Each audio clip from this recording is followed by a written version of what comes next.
आज हम गणेश चतुर्थी के लिए मोदक और लड्डू बनाने वाले हैं फ्रेंड्स। इसकी खास बात ये रहेगी कि इसको हम बिना आटा, बिना बेसन, बिना रवा ऐसी सामग्री से बनाने वाले हैं जो आपके लिए बहुत ही ज़्यादा हेल्दी रहेगी और टेस्टी भी रहेगी। तो चलिए देख लेते हैं इसको कैसे बनाएं। तो सबसे पहले फ्रेंड्स हम यहाँ पे ड्राई फ्रूट को सेक कर ले लेते हैं। तो मैंने गैस के ऊपर फ्राई पैन रख के गैस का फ्लेम ऑन कर लिया है और इसमें हमने बादाम डाल लिए हैं। तो बादाम को हम कुछ सेकंड के लिए यहाँ पे सेक लेंगे। सेकने से इसका स्वाद बहुत ही ज़्यादा बढ़ जाता है। बादाम सीख गए हैं, निकाल लेते हैं। इसके बाद में इसमें डालेंगे हम किशमिश। तो फ्रेंड्स ये मेरी होममेड किशमिश है। अगर आप इसकी रेसिपी देखना चाहते हैं तो आप मेरे चैनल पे देख सकते हैं, बहुत ही बढ़िया किशमिश बनती है। किशमिश को भी निकाल लेते हैं। इसके बाद में फ्रेंड्स हम इसमें मूंगफली दाना सेकेंगे। तो यहाँ पे मैंने सेका हुआ था ये मूंगफली दाना पहले से ही, लेकिन अभी काफ़ी टाइम हो गया है तो इसको थोड़ा सा और सेक लेती हूँ। यहाँ पे हमने ड्राई फ्रूट को धीमी धीमी आंच पर और हल्का हल्का सा सेक कर ले लिया है। ये भी अच्छे से सीख गई है तो इसको भी निकाल लेते हैं। और इसके बाद में फ्रेंड्स हम यहाँ पे इसकी सबसे मेन सामग्री ले रहे हैं। तो फ्रेंड्स मैंने यहाँ पे ये दिसानों के ओट्स लिए हैं। आज हम इसी से मोदक बनाकर तैयार करेंगे। तो यहाँ पे मैंने ये 100 ग्राम ओट्स निकाल लिए हैं। इसको पहले हम सेक कर लेंगे। सेकने से ये थोड़े पक जाते हैं, जो खाते समय मुंह में नहीं चिपकते हैं। और फ्रेंड्स आप एक बार इस तरीके से मोदक ज़रूर बनाकर देखना, बहुत ही ज़्यादा टेस्टी बनते हैं खाने में।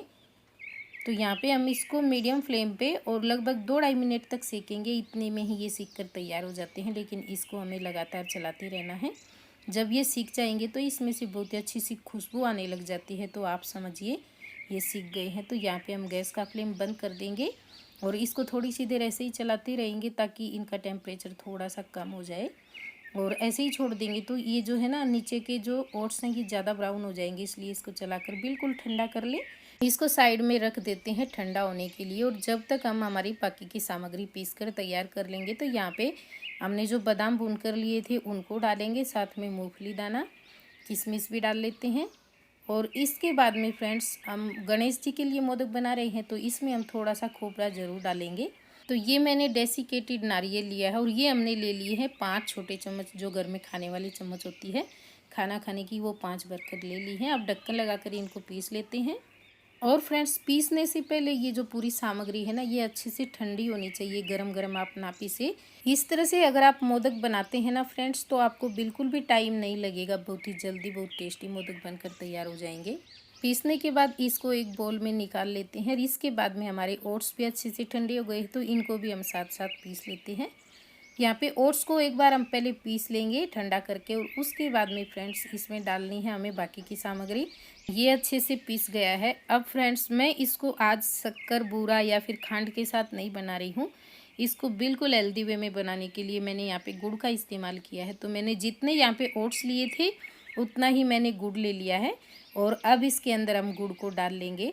ऐसा करने से गुड़ इनके अंदर अच्छे से मिल जाएगा। अगर आप बाद में हाथ से मिलाते हैं तो बहुत ज़्यादा टाइम लगेगा, इसलिए मैंने यहाँ पे इसके अंदर डाल लिया है। और दूसरा तरीका भी आपको मैं बताने वाली हूँ कि आप गुड़ को कैसे इसके अंदर यूज़ कर सकते हो। उस तरीके में तो आपको इसमें घी वगैरह डालने की भी ज़रूरत नहीं है। तो यहाँ पे हमने ये ड्राई फ्रूट पीसे थे वो वाले हैं हमारे, और इसी में हम डाल लेंगे यहाँ पे ओट्स, और जो गुड़ मिला के अभी तैयार किया है वो भी इसके अंदर डाल लेते हैं।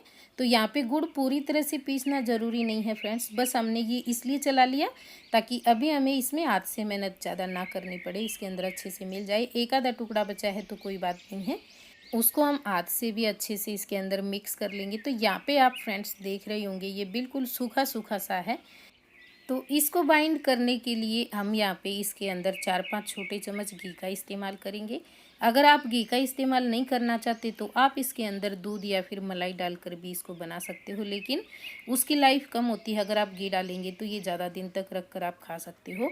और इसके बाद में गुड़ वाला तरीका ये है फ्रेंड्स कि अगर आपको इसके अंदर घी नहीं डालना, दूध नहीं डालनी, मलाई नहीं डालनी, तो आप क्या करें, जो गुड़ हमने लिया था ना, इसको बिल्कुल थोड़ा सा आधा कप पानी डालकर मेल्ट कर लें और गर्म करके बॉईल करके आप छान कर इसके अंदर डाल लें और इसको अच्छे से बाइंड करके इसके लड्डू या मोदक बना सकते हो। तो उसमें आपको घी डालने की ज़रूरत नहीं होगी।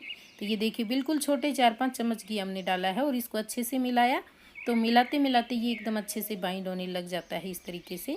इसमें घी भी आपको ढेर सारा डालना नहीं होता है, बिल्कुल थोड़े से घी में ही ये बनकर तैयार हो जाते हैं। तो यहाँ पे ये अच्छे से बाइंड हो रहा है। तो हम इसी तरीके से इसके लड्डू बना लेंगे और लड्डू को अच्छे से चिकना करके दोनों हाथों से फिर हम इसके ऊपर हल्की सी ड्राई फ्रूट की कतरन रख के इसको डेकोरेट करेंगे और इसी तरीके से हमें लड्डू बना लेने हैं। यहाँ पे मैं मोदक भी आपको बनाकर दिखा देती हूँ, इससे मोदक भी बिल्कुल आसानी से बन जाते हैं। तो या तो आप हाथ से बना लें या फिर इस तरह के सांचे आते हैं उसमें आप बना सकते हो। सांचे को हमने घी से पहले ग्रीस कर लिया है और उसके बाद में इस तरीके से इसके अंदर मिश्रण डाल के और इसका हम मोदक बना लेंगे। दोनों ही चीज़ बड़ी आसानी से बन जाती है और खाने में तो बहुत ज़्यादा टेस्टी बनते हैं। फ्रेंड्स आप ज़रूर बनाकर देखना और हेल्दी तो हैं, ये आपने देख लिया। और ये जो मोदक हैं ये 10 दिन तक भी ख़राब नहीं होते हैं, आप चाहें तो बना के इनको रख सकते हो। तो यहाँ पे हमारा मोदक भी बनकर तैयार हो गया है। अब इसको भी हम थोड़ा सा ड्राई फ्रूट से डेकोरेट कर लेंगे इस तरीके से। तो फ्रेंड्स हमने यहाँ पे सारे मोदक और लड्डू बनाकर हमारे तैयार कर लिए हैं। बहुत ही अच्छे मोदक और लड्डू बने हैं, तो आप भी इनको ज़रूर ट्राई करना, बिल्कुल आसान है। और अगर आपको आज की रेसिपी पसंद आए तो प्लीज़ मेरे वीडियो को लाइक, शेयर, कमेंट और मेरे चैनल को सब्सक्राइब करना ना भूलें। वीडियो देखने के लिए आपका बहुत बहुत धन्यवाद।